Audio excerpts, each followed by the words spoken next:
ایک مرتبہ ایک بوڑھی عورت گواہی دینے عدالت میں پیش ہوئی تو وکیل استغاثے نے گواہ پر جرح شروع کر دی۔ بڑھیا قصبے کی سب سے قدیمی مائی تھی اور دنیا کا سرد گرم خوب جانتی تھی۔ وکیل استغاثہ بھرپور اعتماد سے مائی کی طرف بڑھا اور اس سے پوچھا، مائی بشیرہ، کیا تم مجھے جانتی ہو؟ مائی بشیرہ، ہاں قدوس، میں تمہیں اس وقت سے اچھی طرح جانتی ہوں جب تم ایک بچے تھے، اور سچ پوچھو تو تم نے مجھے شدید مایوس کیا ہے۔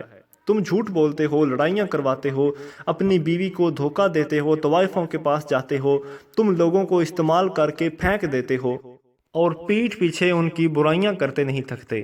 تم نے سپر مارکیٹ والے کے 10,000 ابھی تک نہیں دیے، شراب پیتے ہو، جوا بھی کھیلتے ہو، اور تمہارا خیال ہے کہ تم بہت ذہین ہو، حالانکہ تمہاری کھوپڑی میں مینڈک جتنا دماغ بھی نہیں۔ ہاں ہاں، میں تمہیں بہت اچھی طرح جانتی ہوں۔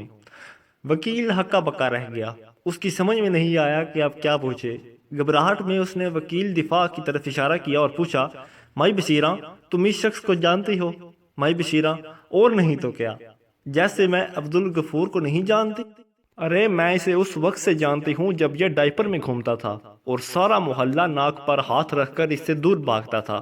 یہ یہاں کا سست ترین بندہ ہے اور ہر ایک کی برائی کرتا ہے، اوپر سے یہ خرونچی بھی ہے، کسی بندے سے یہ تعلقات نہیں بنا کر رکھ سکتا، اور شہر کا سب سے نکما اور ناکام وکیل ہے۔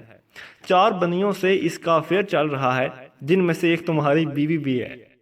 پرسوں جب رات تم مصطفیف کے ساتھ تھے تو یہ تمہارے گھر میں تھا۔ 2 بندوں سے مار کھا چکا ہے صرف انہی باتوں پر۔ ہاں، میں اس بندے کو اچھی طرح جانتی ہوں۔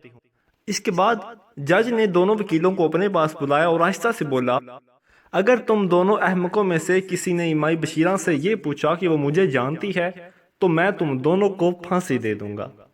مزید اچھی ویڈیوز کے لیے ہمارے چینل کو سبسکرائب کریں۔